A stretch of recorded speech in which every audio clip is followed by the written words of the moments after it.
सियाराम बाबा का जन्म महाराष्ट्र में हुआ था। उनकी वास्तविक आयु का किसी को पता नहीं है। कोई 100 वर्ष बताते हैं, कोई 140 वर्ष बताते हैं, लेकिन हमने जब से देखा है, 30 वर्ष से मैं बाबा जी को देख रहा हूँ, वो हमेशा इसी तरह थे और आज भी उसी प्रकार हैं। उनको हमने 30 साल पूर्व उसी ग्राम में देखा, जबकि कोई व्यक्ति उनके पास नहीं आते जाते थे। गांव वाले भी बहुत कम आते थे। बाबा जी मौन व्रत धारण करते थे, लेकिन कोई भी परिक्रमावासी आते थे, उनको चाय पिलाते थे अपने हाथ से बनाकर। हम भी उन परिक्रमावासियों में से एक थे। जी हाँ, हम राइटर बाबा आपके समक्ष बाबा जी की कुछ बातें लेकर आए हैं। सर्वप्रथम तो हम ये कहना चाहेंगे कि हमारी भारत देश ऐसा देश है जिसमें अनेक संतों ने साधना करके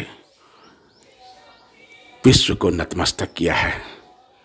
विदेश से भी लोग यहाँ तक आते हैं। बाबा का चमत्कार तो आप देख ही रहे हैं। एक लंगोट पर ही पूरे जीवन गुजार देते। कभी इन्होंने वस्त्र नहीं धारण किया। कितनी भी ठंड हो, बाबा जी ने योग साधना के द्वारा ठंड पर विजय प्राप्त की और हिमालय में रहकर भी तपस्या की। हमने हिमालय में तो इनका दर्शन नहीं किया। हमने जब भी दर्शन किया, नर्मदा तट तेली भटियान में ही किया। तेली भटियान आप जा सकते हैं बड़वाह से, बड़वाह से धरगांव, और धरगांव से, जो कि हमने एक वीडियो में बताया भी था, एक और रास्ता है, सनावस से भी जा सकते हैं आप। सनावस से आपको जाना पड़ेगा और वहाँ से 4 किलोमीटर पड़ता है भटियान। आप नर्मदा किनारे का यह दृश्य देखकर बहुत ही हैरान होंगे। बाबा 20 वर्ष तक खड़े श्री रहे और 12 वर्ष तक मौन। इसी कारण उनका नाम सियाराम बाबा पड़ा। जब 12 वर्ष के मौन के पश्चात उन्होंने जो पहला शब्द बोला वह सियाराम बोला और सारे गांव वालों ने उन्हें सियाराम बाबा कहना शुरू किया और पूरे विश्व में आज वे सियाराम बाबा के नाम से जाने जाते हैं। उन्होंने जब तप कर रहे थे उसी समय बाढ़ आई, लेकिन वे अपने तपस्या छोड़कर नहीं गए और नर्मदा जी भी वापस जाए। नर्मदा जी को भी वापस जाना पड़ा। ये हमारे भारतीय संत परंपरा के एक महान संत हुए, रामानंदी संप्रदाय, जिसे श्री वैष्णव संप्रदाय भी कहा जाता है। हम अपने आप को भाग्यशाली मानते हैं कि हमने अपने जीवन को उस युग में जिया जब सियाराम बाबा जैसे महान संत इस पृथ्वी पर है।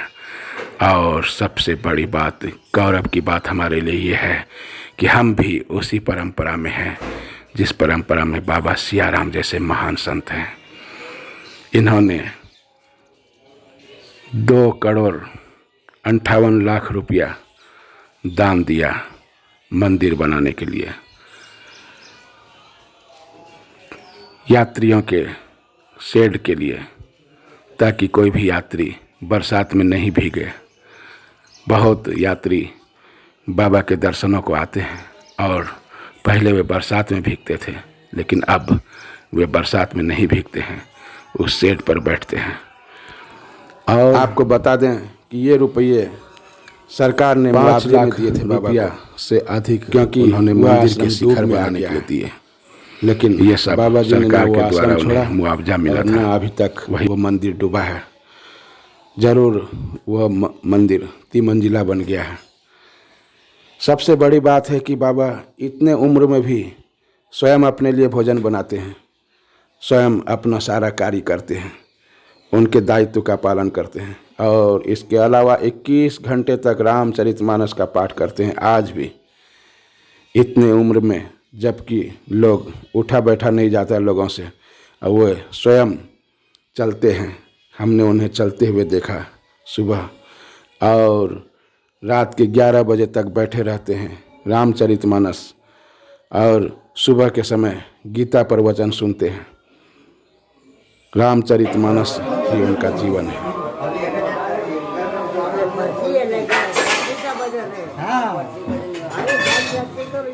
बजट ज्यादा है, फर्जी 1 बजे में वो वहाँ पे फंस गया था, निकलने की जगह नहीं थी, निकलने की भी नहीं जगह थी, फिक्स था एकदम। पर्ची टूट गई, पर्ची क्या पर्ची नीचे की टूट गई थोड़ी सी, बड़ा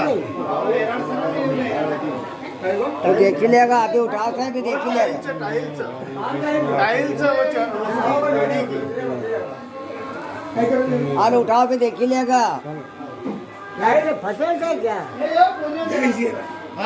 अच्छा जहाँ मोटा बतेगा, हम भी काम करने लगेंगे। हाँ लगो ने। अरे फुट जाए लो, बैग को जल्दी लगा दो। हाँ इसमें क्या है?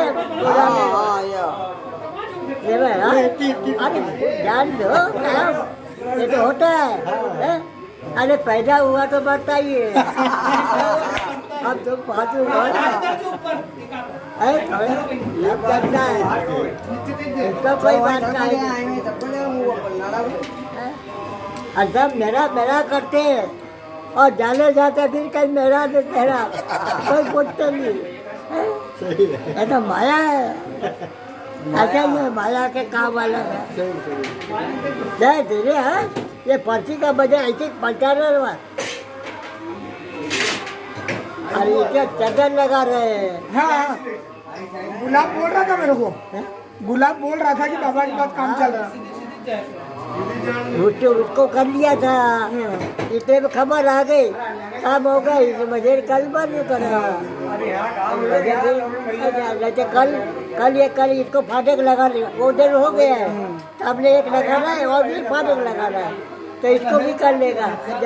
बोले उसको उठा के फालतू उठा के ले जाओ, एक पट्टी लगाना है और ताला लगाने का फिर बाद में करेंगे। इसको मत फालतू डबल मेहनत करो, इसको ले जाओ, ये करा करेगा। अब कल अमावस है, परसों फिर कर लेगा, कल निकल ले।